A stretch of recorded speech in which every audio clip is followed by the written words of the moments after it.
Hər vaxtınız xeyir olsun. Ramazan ayında hər kəsi xoş gördük.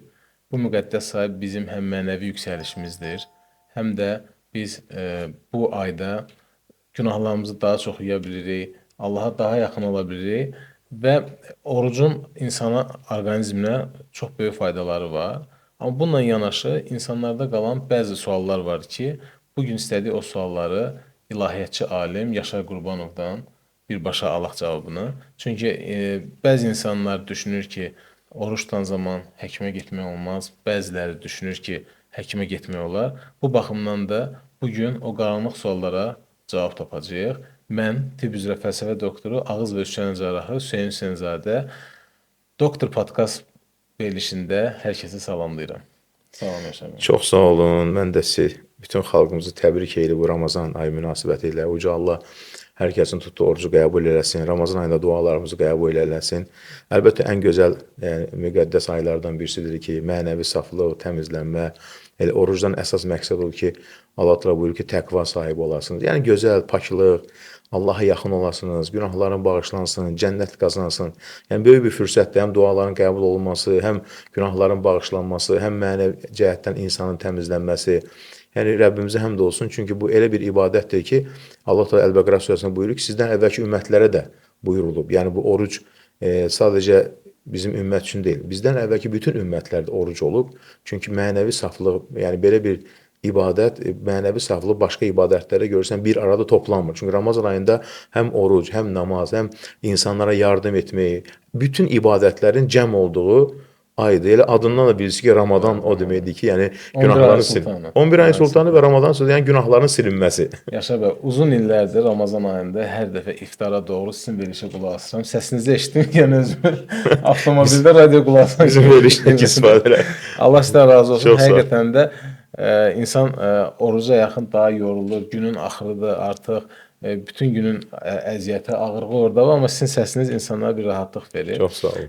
Mən özüm stomatoloq olduğuma görə Ramazan ayında bir çox xəstələr bizə müraciət etməkdən çəkinir ki, bəs mən orucam, siz mənim dişimə iynə vuracaqsınız və yaxud da dişimi çəkəcəksiniz, onun üçün gəlmir. Və biz də insanlara, mən mütəmadi öz sosial şəbəkəmdə maarifləndirici videolar paylaşıram. Və yaxın vaxtlarda yeni Ramazan ayı yeni başlayanda yenə video paylaşmışdım, amma videonun altında müxtəlif rəylər var idi. Bəs bəziləri deyir ki, keydicilər vurmaq olmaz, bəziləri diş çəkmək olmaz və s. Ona görə elə başlayaq bundan. Hansı stomatoloji prosedurlar orucumuzu pozur? İlk öncə bunu bilmək üçün orucun dinimizdə anlamını bilmək lazımdır. Çünki oruc deyiləndə birinci anlamını bilməyəndən sonra müxtəlif suallar ortaya çıxır. Orucun anlamı nədir? Siyam sözü ərəb dilində imtina etmək deməkdir. Dini cəhətdən siyam nə deməkdir? Yəni sübh çağından, yəni sübh namazından ta günəş batana qədər yeməkdən, içməkdən və bir də cinsi yaxınlıqdan və orucu pozan bəzi əməllərdən imtina etmək deməkdir. Ona görə də bəzi məsələləri orucu pozub pozmaması elə birinci oruc sözünün dini cəhətdən mənasına qayıtsaq çox şey aydın olar. Yəni onu insanların çoxu ona qayıtmırlar. Yəni ona görə də yemək, içmək və cinsi yaxınlıq və orucu batil edən məsələlər nədir? Misal üçün deyək ki, qadınlara xüsusi günlərdə oruç tutmur və ya qadın doğuşdan sonra tutmur. Amma onun xaricində hər bir yüngül məsələ orucu pozmur. Misal üçün ən çox soruşulan suallardan birisi gözəl vurğuladınız, ağrı kəsici iynələr. Diş keydicilər. Diş keydicilər. Ağrı kəsici iynələr yemək deyil, içmək deyil. Bu oruc tərifinə girmir. Orucun anlamına girmir. Orucun anlamına nə girə bilər? Qidalandırıcı iynə, yəni vitamin. Çünki orucdan məqsəd odur ki, yəni bu müddət ərzində yeməyəsən, içməyəsən, məqsəd nədir? Qəlbin saflığı, qəlbin təmizlənməsi. Ona görə oruclu halda insanların duaları qəbuldur. Üstəlik, hər Ramazan gecəsində uca Allah Teala qullarını cəhənnəm atəşini azad edər. Nə deməkdir azad edər? Yəni bir dəfəlik onlar cənnət əhli edər, sorğu-sualsız cənnətə girəcəklər. Ona görə də ağrı kəsici iynədir, diş keydicidir. Bunlar orucu pozmur, çünki bunlar qidalandırıcı deyil. Orucun tərifinə nə gedir? Qidalandırıcı, yemək, içmək və cinsi yaxınlıq tamamilə fərqli. Yəni bunlardan imtina edilməlidir. Ona görə ağrı kəsici, keydici, yəni bunları istifadə etməkdə heç bir qəbahət yoxdur. Yəni təbii ki, keydici biz diş ətinə vururuq, mədəyə, ağız boşluğuna qəbul olunmadığına görə, yəni bu orucu pozmayacaq. Pozmur, əlbəttə ki. Bir 10 il əvvələ qədər doğrudan da insana heç gəlmirlər stomatoloqa ki, bəs keydici də Orucu pozur deyə. Amma indi artıq insanlardan maariflənir. Yəqin ki, sizin də təsiriniz çox olub radioda. Gəlirlər, amma diş çəkimi. İndi də insanlar deyir ki, bəs qan çıxırsa bu orucu pozur. Diş çəkimi, mən cərrahım, implantasiya edirəm. Məsələn, implantasiya, bunlar orucu pozurmu? Ümumiyyətlə qan orucu pozmur. Yəni çox dinləyicilərimiz soruşurlar ki, barmağımdan qan çıxdı. Oruc pozulurmu? Xeyr, pozulmur. Çünki orucun pozulma tərifində, yenə də oruc anlamında qan çıxması, insanın bədənindən bir şeyin ifraz olması orucu pozmaz. Yəni bu orucun tərifində yoxdur. Ona görə də qan çıxmağa görə oruc pozulmaz. Məsələn, diş çəkdirmək. Dişin təmiri deyirlər də, yəni düzdür, dişi düzəltdirməkdir. Bunlar orucu pozmur. Sadəcə diqqət etməlidir ki, onu udmasın. Yəni boğazdan içəri getməsin deyə. Amma ki, misal üçün deyək ki, dişi çəkdirəndə diqqətsizlikdən udsa belə, o yenə də orucunu pozmur. Çünki dinimiz bilmədən olsun oruc pozmur. Çünki nəyə görə? Dinimiz o demək deyil ki, oruç tutanda insan evindən kənara çıxmasın. Bir zamanlar orucu elə tərif edirdilər ki, insanlar diş yumurdular, insanlar yuyunmurdular, duş almırdılar. Saatlarla yatırdılar. Hətta bəzi, düşünün, elə insanlar var ki, vəzifədə işləyir, şirkətdə işləyir, oruç tutmurdular. Nəyə görə? Deyirəm, hər səhər mən duş almalıyam. Mən onlara izah elədim ki, duş almaq orucu pozmur axı. Bu bilirsiniz, insanlar aslında qalıb, dədə-babadan keçib belənçinə, elmsiz, subursuz, sonradan da maariflənməyib. Maariflənməyiblər. Deyəndən sonra ki, oruç tutmaq olar, deyir, nə gözəldir. Mən hər səhər işimə gedirəm, yəni yuyumalıyam, duş almalıyam, dişimi yumalıyam. Yəni bir dinləyicimiz hətta belə bir zarafatla da olmuşdu ki, deyir, elə çıxır ki, oruç tutanda biz yəni yer üzərindən qalxa, bəlkə buludların üzərində oturaq, yəni. Oruc o deyil ki, yəni hər şeydən imtina. Doğru vurguladınız. Mütəmadi oxşar suallar ola bilər. Bəli. Məsələn, cərrahi əməliyyatlar edir. Diş çəkimi lokal bir əməliyyatdır, bir diş çəkimi. Tutalım ki, böyük bir çənənin bir çənədə böyük bir əməliyyat edirik. 6-7 implant edə bilərik orada, sümük köçürə bilərik. Bu orucu poza bilərmi? Orucu əgər yəni mədəyə bir şey getmirsə, orucu pozmur. Amma belə hallarda da dinimizdə də bir rahatlıq var. Misal üçün nədir? Yəni bir insan xəstədirsə və ya müalicə alacaqsa, belə bir ciddi bir məsələ varsa, həmən tutmadığı gün orucunun qəzasını tutur. Yəni dinimizdir ki, özünə əziyyət vermə. Bəzi insanlar bilirsiniz qızdırmadır, ağır qripdir, oruç tuturlar. Niyə? Axı Allah da Quran-Kərimdə buyurur axı, xəstə olduğunuz halda fəiddətü min əyyamin uxar. Onun əvəzini qəzasını tutacaqsınız. Sizin orucunuz da kamil olur. Yəni orucunuz naqis olmur ki. Amma ki, əgər boğazdan içəri getmirsə, orucu hətta dediyiniz kimi cərrahi əməliyyat belə orucu pozmur. Amma insan desə ki, mənim üçün ağırdır, yəni çünki ondan sonra dərmanlar istifadə etməliyəm, bəlkə ağrı kəsicilər yəni udmalıdır. O zaman orucunu açı da bilər, qəzasını sonra tuta bilər. Yəni buna görə də bəziləri əməliyyatın gecikdirilməsi doğru deyil. Misal üçün bir qadın var, əməliyyat olunmalıdır burundan, əməliyyatın gecikdirir ki, Ramazandan sonra. Niyə görə deyirəm? Deyir ki, oruç tutacağam. Axı sən deyirəm, əməliyyat vaxtında edilməlidir. Sən ümumiyyətlə dinimizdə, baxın, belə bir qayda var. Xəstə insanın oruç tutması ona zərər verirsə, sağlamlıq cəhətdən, onun oruç tutması doğru deyil. Haram deyil dinimiz. Nəyə görə? Çünki oruç tutmaq o deməkdir ki, ibadət sən öz nəfsinə zərər verərsən, əziyyət verərsən. Bəzi elə başa düşür ki, nə qədər əziyyətli olsa, savabı o qədər çox olur. Bu yanlışdır. Mən ilahiyyatçı deyiləm, həkiməm, amma həmişə ətrafımdakı insanlara deyirəm ki, İslam dini əslində sadədir. İnsanlar mürəkkəbləşdirir. Çox sadə. Həyatı da elə sadə yaşamaq lazımdır. Keçək onda diş fırçalamağa. Bəzi insanlar ağızdan qoxu gələ bilir. Ümumiyyətlə oruç tutan insanlar ağızda uzun müddət quru olur, yemək qəbul etmir, su qəbul etmir. Onun üçün ağızdan qoxu gələ bilər. Amma diş yumaqdan çəkinirlər. Diş fırçalamaq olarmı? Diş fırçalamaq olar. Bunun dəlili nədir? Bax, bunun sübutu Peyğəmbərimiz s.ə.v-in misvakdan istifadə etməsi. Misvak bilirsiniz də, yəni bir ağacın budağından hazırlanır. Peyğəmbərimiz s.ə.v buyurur ki, misvak deyir ki, mardatun lirrab, Allahın razılığıdır və mataharatun lilfəm, ağız üçün paklıqdır. Peyğəmbərimiz s.ə.v ondan istifadə edəndə əlbəttə ki, diş ağızda su yaranır. Yəni onu da udmaq, ağız suyu udmaq belə orucu pozmur. Peyğəmbərimizdən belə bir rivayət yoxdur ki, diş misvaklayanda tüpürə-tüpürə gəzərdi. Yoxdur elə bir şey. Çünki o təbii təmizləyəndə misvakla ağız suyu da yaranır. Onu da belə udardı, orucu pozmazdı. Ona görə də həmçinin diş macunu əsas nədir? Udma. Yəni udma, amma dişlərini yumaq, təmizləmək. Mən hər dəfə dişlərimi yuyuram. Elə gün ola bilər ki, 2 dəfə yuyursan, ehtiyac varsa. Yəni burada bu orucu pozmur. Bundan çox rahat olsunlar, yəni dişlərini yusunlar. Çox sağ olun. Mən də tibbi tərəfdən deyim. Ümumiyyətlə bəzi insanlar həm də ağızdan pis qoxu gəlir deyənə oruç tutmaq istəmirlər. Deməli ağızdan pis qoxun gəlmə birinci səbəbi var. Birinci ağız quruluğudur. Ümumiyyətlə Allah insanı elə yaradıb ki, insan orqanizmi hər şey özünü tənzimləyir. Məsələn, biz çənənin bir tərəfindən yemək yeyiriksə, məsələn sağ tərəfindən uzun müddət, sol tərəfindən yemiriksə, sol tərəfdə diş daşları, ərklər yaranır. Yəni biz həm də yemək yedikcə mexaniki öz dişlərimizi təmizləyirik.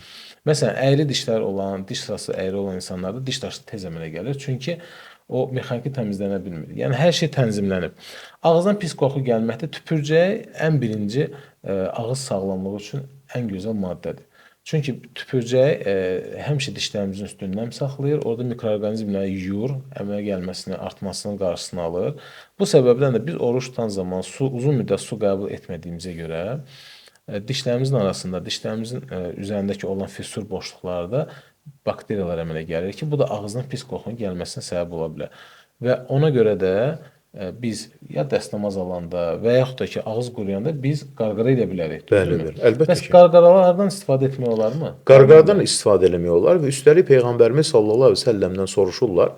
Yəni dəstəmaz alanda ağzı yumaq, bilirsiniz. Dəstəmazın yəni olmazsa olmasından ağzı yumaqdır. Peyğəmbərimiz buyurur ki, yəni deyir ki, oruc xaricində yəni, o buruna su çəkməkdən gedir. Madmada deyirlər. Buruna su çəkməyi belə Peyğəmbərim icazə verir ki, yəni çox çəkmədən olar. Həmçinin ağzın yuyulması barəsində heç bir ixtilaf yoxdur. Peyğəmbərimizdən soruşmurlar ağzımızı yumuya. Sadəcə ondan soruşurlar ki, buruna su çəkməyi, o dedi ki, illə ən təkuna saimən. Yəni oruc xaricində çox çək, amma orucda olanda normada çək. Bəli. Ona görə də ağız qarqara, ondan sonra buruna su çəkmək, bunlar hamısı olar.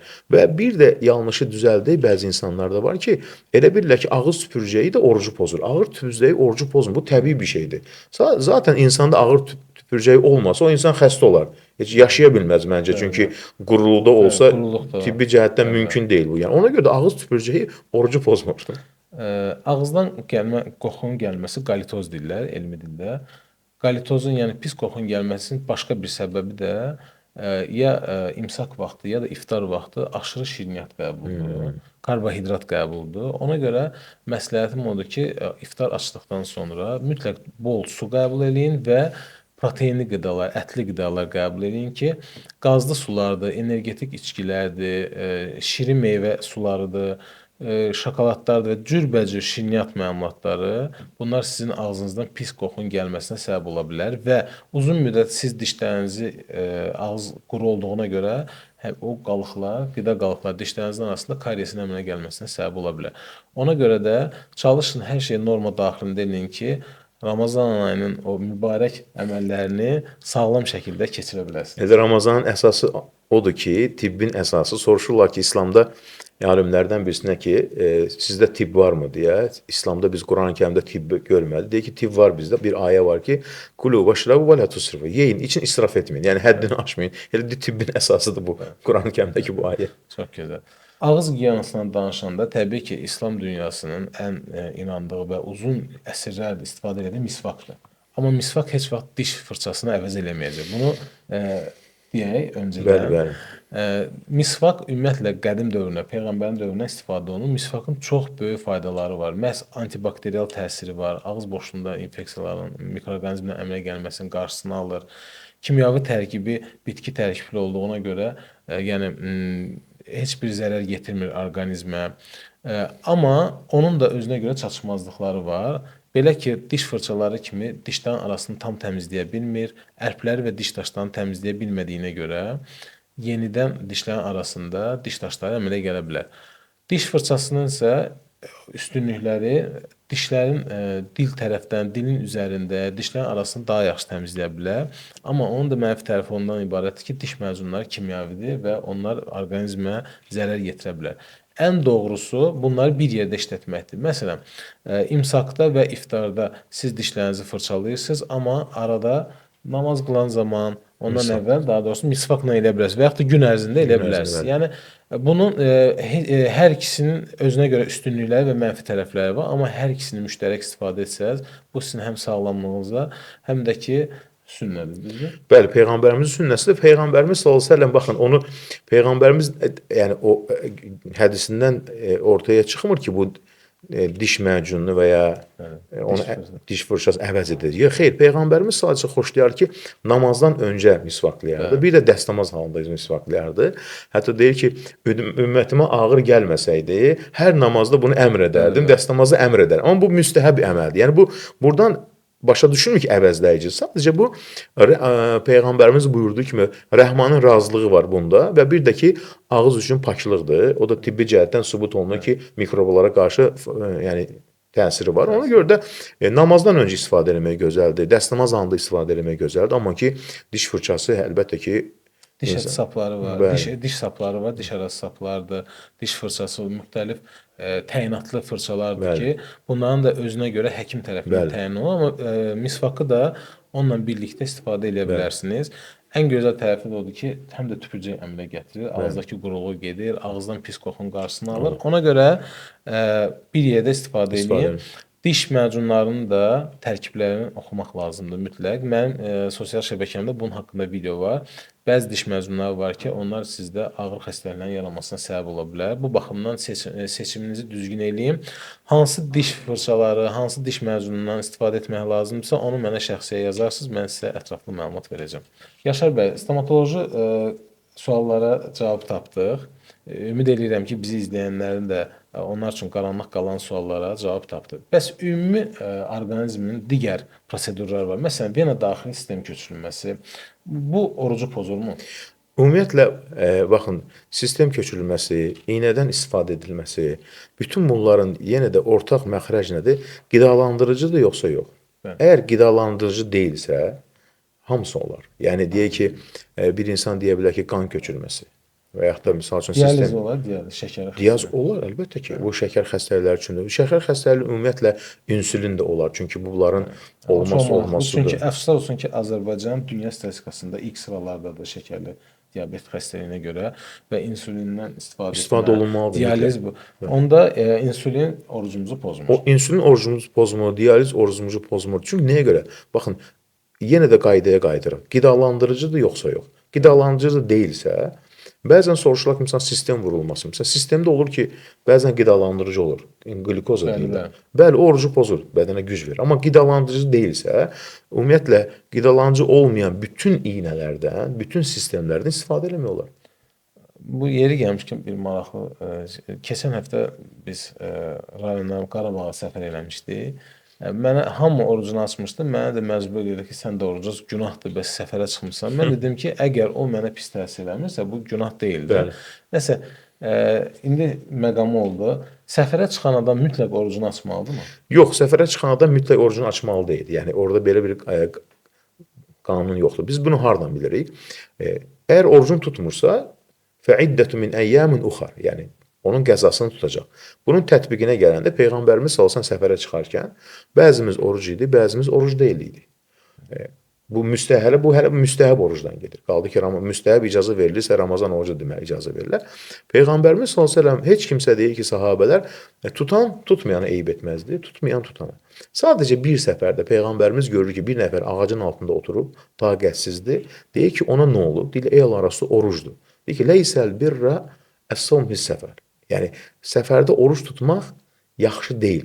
Onu sadəcə xüsusi olaraq o şəxs üçün dedi. Bunu bəzi elə anlayırlar ki, bütün oruca əlaqə. O şəxs üçün dedi ki, onun durumuna görə ki, səfərdə çətindirsə, özünə əziyyət vermək doğru deyil. Amma ki, səfərdə sən əziyyət deyilsə, tuta bilərsən. Yenə də baxın, səfərdə heç əziyyət deyil, səfərin rahatdır. Yenə də tutmaya bilərsən. Tutmaya da bilərsən, tuta da bilərsən. Burada insan ixtiyar sahibi. Seçim. Hansı halda olmaz? Əgər o səfərdə məşəqqət, çətinlik varsa və özünə əziyyət verirsənsə. Çünki dinimiz icazə vermir ki, bir ibadətə görə insan əziyyət çəksin. İbadətin əksinə insan xoşluqla yerinə yetirməlidir. İbadətdən həzz almalıdır. Mənəvi cəhətdən sevgi. İbadət o demək deyil ki, yəni əziyyət olmalıdır, yük olmalıdır. Çox şükür. Bir də qaldı göz damcıları və burun spreyləri. Çünki onlar bilirik ki, ağız boşluğuna əlaqəlidir, bəzən mədəyə daxa bilər. Burun spreyi və göz damcıları. Göz damcısı, qulaq damcısı, burun damcısı hamısı olar. Hətta onun bəzən nəyi soruşurlar ki, burun damcısının nəsə hiss elədim. Bəli, Qoxusunu hiss bəli. elədim, dadını hiss etdim. Dadını, Hiss o ağız boşuna Hə, yağ var. onu hiss etsən belə o orucu pozmur. Yəni bu icazə verilir dinimizdə. Buna yəni rahat əməl etsinlər. Yaşar bəy, ümumiyyətlə İslamın qanunları, bu gündəlik olan ayinlər var. Bunların mənəvi cəhətdən və İslam cəhətdən çox böyük fəziləti var.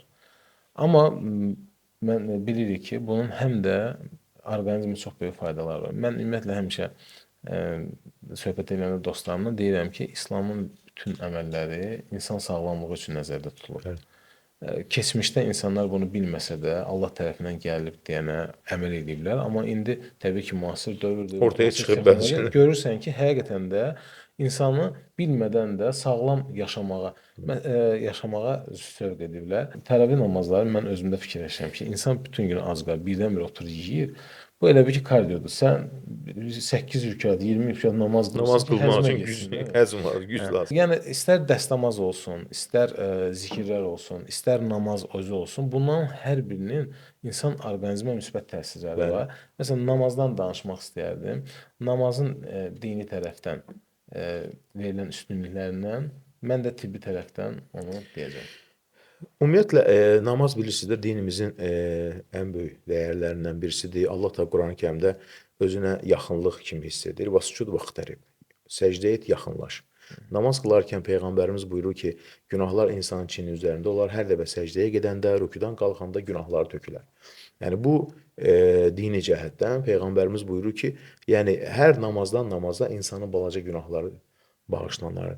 Namaz bilir ki, yenidən insanın qəlbinin unutqanlığını bərpa edir. Çünki insan namazını qılır. Yenidən nəyə görə 5 dəfə biz namaza dəvət olunuruq? Çünki insandır, başı qarışır, yenidən qəlbin ehtiyacı var Allaha bağlılığa, yenidən namaza gəlirsən, yenidən o mənəvi süfrədə iştirak edirsən. Namaz əslində mənəvi bir süfrə deyirlər ki, orada qidalanırsan, yəni ruhun qidalanır Allaha bağlı.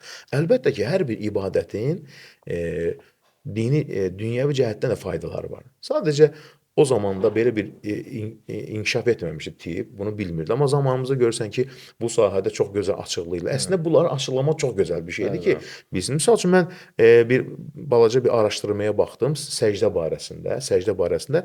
Yəni bunu bir çox İslam araşdırmaları olsun və yaxud da misal üçün İslam ölkələrində olsun, məşhur Amerikan hospitalları olsun, yəni dünyanın inkişaf etmiş hospitallarında, xəstəxanalarında müsəlmanların xahişi ilə deyirlər ki, bir araşdırma aparaq. Gözəl bir şeydir əslində. Misal səcdə haqqında deyirlər ki, səcdə və xüsusilə gecə namazı haqqında ayrı bir araşdırma var ki, gecə namazını qılmaq, deyirlər ki, son araşdırmalara görə ki, gecənin bütün hamısını yatmaq insana ziyandır. Gecənin müəyyən hissəsində insan gərək oyaq qalsın, bir çay içsin, nəfəs alsın. Peyğəmbərimiz buyurur ki, gecənin son 1/3 hissəsində Uca Allah da dünya səmasına enir.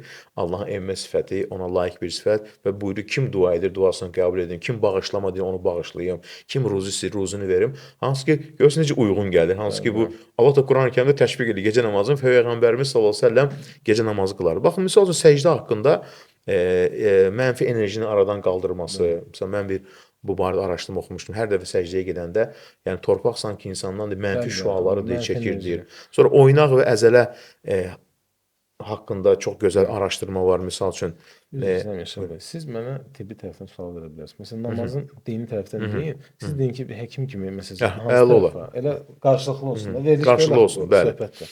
Və misal dini cəhətdən o yerini götürərsə də o yeri var. Namazı deyin, mən namazdan. Namazın misal üçün əlbəttə ki, yəni bədən cəhətdən də faydaları mütləq var. Bu arada araşdırmalar var. Yəni bunun böyük bir universitetlərdə araşdırmalar olub, xəstəxanalarda araşdırmalar olub.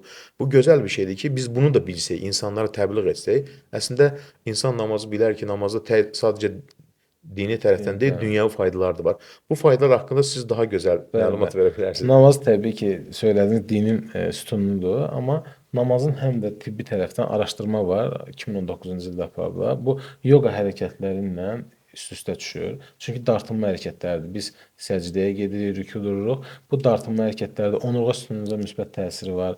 Həm də sakitləşdirici təsiri var. Çünki sakit halda biz dini sözlər istifadə edirik və bu bizi az da olsa sakitləşdirir, fikrimizi konsentrasiyası eləyir, əzələ elastikliyimizi artırır. Bu baxımdan da biz namaz qılarkən həm mənəvi, həm də fiziki qida alırıq. Hətta bir araşdırma var, siz daha yaxşı bilərsiniz.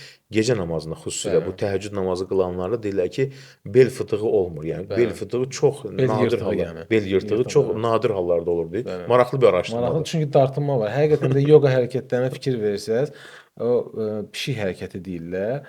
Dartınırsan, öz ayaqlarının, dizlərinin üzərində oturursan, o həqiqətən də o bel yırtığının qarşısını alır. Yaşar bəy, oruç haqqında danışdıq. Nə olar, nə olmaz. Amma onun insan orqanizminə müsbət tərəfləri var.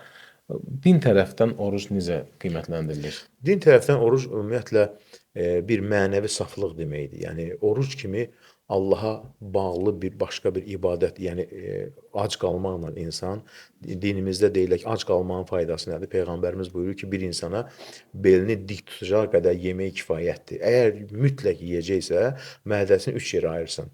Bir qismi su, bir qismi hava, bir qismi yemək. Bu özü ilə sağlamlığın əsasını təşkil edir. Mənəvi saflıqdır. Çünki oruc ayələrində sonunda nə gəlir? Təqva sahibi olmaq, duaların qəbul olunması. Yəni baxın, oruc ayələrində sonunda nə gəlir? Duaların qəbul olunması və oruc ayələri bağlanır birbaşa duaya. Yəni duaların qəbul olunması, mənəvi saflıq, cənnəti qazanmaq. Düşünün, Peyğəmbərimiz buyurur ki, kim Ramazan ayının orucunu imanla və savabını Allahdan umaraq tutarsa, onun bütün keçmiş günahları bağışlanır. Düşünün, nə deməkdir bu? Bütün keçmiş günahları bağışlanır və Peyğəmbərimizin gözəl bir sözü var, deyir sahabəyə. O sahabə gəlir ki, mən də bir iştirak etmək istəyirəm, döyüşlərin birisində şəhid olub. Peyğəmbərimiz deyir ki, sağ-salamat gedərsən, qayıdarsan qənimətlə. Sonunda gəl, ey Allah Rəsulü, o zaman mənə elə bir əməl öyrət. Mən o dərəcələrə çatım, yüksəlim. Deyir ki, oruç tut. Orucun misli, bənzəri, bərabəri yoxdur. Və yeganə ibadətdir ki, iki şeydə qoxu var. Bir şəhidin qanında qoxu var. Peyğəmbərimiz buyurur ki, qiyamət günü şəhid o qanı ilə gələcək, onun bir qoxusu var. Onunla biləcək ki, bunun yarasından gələn qan şəhidin qoxusudur. Yəni bu xüsusi bir mükafatdır. Bir də orucluda bir qoxu var ki, buyurur Peyğəmbərimiz, yəni oruc ikən insanın mədəsi boş olduğu üçün qoxu gəlir. Bu qoxudur Allah dərgahında, yəni ətir qoxusundan daha gözəldir. Ona görə bu iki qoxunu hər zaman alimlər müqayisə edirlər. Şəhidin qanının qoxusu və oruc tutanın ağzından gələn qoxu. Görün hansı məqamdır ki, orucla hansı məqama çatırsın. Allah bütün şəhidlərimizə Amin. Allah bütün şəhidlərimizə rəhmət eləsin. Əlbəttə ki, orucun həm dini cəhətdən Allah üçün ən yaxınlıqdır. Yəni şəhidin qanı ilə müqayisə ediləcək yeganə ibadətlərindən birisidir və bunun tibbi cəhətdən də faydaları var. Bu barədə çox yazılar var. Bu barədə istəyərdim ki, siz gözəl bu tibbi cəhətdən, sağlamlıq cəhətindən bunun faydalarına toxunasınız ki, bu dinləyicilərimiz üçün çox maraqlı olar. Təbii ki, oruc digər İslamın ayinləri kimi orqanizmə öz müsbət təsiri var. Oruc tutan zaman autofagiya prosesi baş verir. Nədir bu? Bizim hüceyrələr, köhnə hüceyrələr yenilənməyə başlayır. Orqanizmdə olan bədxassəli hüceyrələr, onkoloji hüceyrələri belə yeməyə başlayır. Hətta 2016-cı ildə Nobel mükafatı alınıb bu haqda. Siz bilirsiniz də, diyetoloqlar indi hər kəsə aralıqlı oruç tutmağı məsləhət görürlər. Ki, çox məşhurdur bu. Çox məşhurdur. İndi trenddir. Hamı aralıqlı oruç tutur və s. Amma bu artıq neçə illərdir İslam dinində, əsrlərdir İslam dinində var. İmmun sistemimizi yüksəldir, köhnə hüceyrələrimizi məhv eləyir və insanda uzun müddət mədə-bağırsaq sistemi boş qaldığı üçün tam mədə-bağırsaq sistemində detoks, yəni bədənimiz bütün toksinlərdən təmizlənir. Bu baxımdan da İslam dininin ən gözəl ayinlərindən biri olan oruc məhz bizim sağlamlığımız üçün nəzərdə tutulur. Yəqin o ifadə ilə razısınız. Belə bir ifadə var müsəlmanlar arasında. Deyirlər oruc, yəni bıçaqsız cərrahi əməliyyatıdır. Bəli. Həqiqətən də gözəl sözdür. Amma bir şey qeyd edeyim ki, iftar zamanı birbaşa ac qarnına oturub partlayana qədər yeyirlər insanlar. Bir neçə cür yeməyə qarışdırırlar, şirini qatırlar, əti qatırlar, şorbaya və s. Bu qətiyyən olmaz. Bu həm sizin sağlamlığınıza ziyandır. Həm də təravih namazı qılmaq var. Evet, təravih namazı qılmaq var. Çox yəni necə qılacaq təravih namazını? Yeri gəlmişkən, yəni bu biraz gülməli də olsa, mən düşünürəm ki, təravih namazı da insanlar gecə qaydosu kimi nəzərdə tutulub. Həm Allaha yaxın olursan, günahları yuyursan, həm də ki, birdən-birə oturub yeyən adamlar üçün bu bir hərəkətdir, bu bir enerjinin sərf olunmasıdır və az öncə bildirdiyim kimi çalışın iftarda sizin orqanizminizə ziyan olan şeylərdən istifadə etməyin, dayanmadan siqaret çəkməyin. Bəzi adamlar iftarı gözləyir, iftar açılan kimi bir qutu siqareti dalbadal çəkirlər. Yəni belə şeylər eləməyin, bu sizə daha da pis təsir göstərə bilər. Peyğəmbərimiz deyir ki, xurma ilə aç, yoxdursa su ilə aç. Bəli. Birinci ondan olmalıdır. Yəni, onun da dilə faydaları var. Xurma ilə açmaq və su ilə açmaq. Qanda Tibbi şəkəri cəhətdən. təmizləyir ona görə. Həm də su bütün qalan qida borusu, sonra bizim ağız boşluğunda olan, o divarda olan mikroorqanizmlər hamısını yuyur aparır ki, biz sonradan yeməyi yeyəndə daha təmiz şəkildə. Deməli Peyğəmbərin haqqında altı buyuruyor. Onun danışığı deyir, boş söz deyil, onun danışığı vəhiydir. Bax görürsən tibbi cəhətdən çıxır ki, nəyə görə xurma ilə, nəyə görə su ilə, yəni ən birinci başlamaq. Hər bir şeyin faydası var. Və düşünürəm ki, ən faydalı əməllərdən biri də dəstəmaz almaqdır. Hər zaman mən bunu deyirəm insanlara, ətrafımdakı dəstəmaz al. Düşünün, insanlar gündə 5 dəfə dəstəmaz alır. Bunun bir çox tibbi üstünlükləri var. Məsələn, 5 dəfə biz əllərimiz təmiz qalır, üzümüz təmiz qalır. Bizim bədənimizdə mikrobların, hansısa infeksiyanın qalmağına artıq şərait yaranmır və biz 5 dəfə, gündə 5 dəfə bioloji aktiv nöqtələrimizdir, dirsəklərimizdir, topuğumuzdur, üzümüzdür, qulaqlarımızın arxası, bunlar hamısı bioloji aktiv nöqtələrdir. Biz onları eləməklə həm də qan dövranımızı yaxşılaşdırırıq. Limfa sistemi var. Limfa sistemi nədir? Bizim lorud dediyim bədənimizdə olan zərərli maddələri o sistemlə bir növ deyək kanalizasiya sistemindən oradan dövrilib bədəndən çıxartmaqdır. Həmin biz bioloji aktiv nöqtələri aktivləşdirməklə, dəstəmaz almaqla biz onu tam paklaşdırırıq, tam sürətli normasında aparırıq. Həm də ki, təbii ki, təmizlik və paklılıqdır. Qədim dövrdə bilirsiniz də, bu gigiyena məsələləri biraz çətin idi. Dəstəmazla bu tam öz yerini tapır. Dəstəmazın İslamda yeri necədir? İslamda dəstəmazın böyük yeri və Qurani-Kərimdə Allah təala ilk dəfə məscid haqqında danışarkən, Quba məscidindən danışarkən deyir ki, orada insanlar var ki, yuhibbun ən yətətahhar, paklanmaq istəyirlər. Paklanmanın əsası da əlbəttə ki, dəstəmazla başlayır. Peyğəmbərimiz sallallahu əleyhi və səlləm dəstəmazı ibadətini o qədər gözəl bir ibadət kimi yəni yada salır ki, buyurur ki, düşünün insanın bədənindən çıxan hər bir damla su ilə mənəvi cəhətdən bunun faydası damla su ilə onun günahları bağışlanır. Hər damla su ilə. Ona görə dəstəmaz bir Allaha bir paklıqdır, bir ibadətdir. Dəstəmaz günahların silinməsi üçün ən gözəl ibadətlərdən birisidir. Allah təala onları paklanan adlandırır Qurani-Kərimdə və Peyğəmbərimiz də hər zaman neyinə dəstəmaz alırdı. Hətta Peyğəmbərimiz sallallahu əleyhi və səlləm hər zaman dəstəmazlı olmağa çalışardı. Bunun da bəlkə tibbi cəhətdən yəqin ki, faydası olar. Düzdür, dəstəmazı alınır namazdan əvvəl ki, insan namazı pak halda qılsın deyə.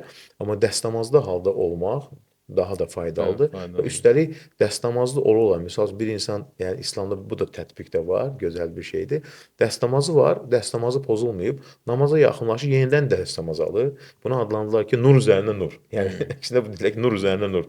Gözəl bir şeydir. Nur üzərinə nur adlandırırlar. Yəni dəstəmaz paklıqdır. Birinci günahların silinməsidir. Allahın buyruğudur. Çünki birbaşa Qurani-Kərimdə Allah özü buyurur Maidə surəsində: "İzâ qumtum iləs-salati", namaza qalxdığımız zaman. Yəni əlin yuyulması, üzün yuyulması, hamısını Allah təala özü əmr edir.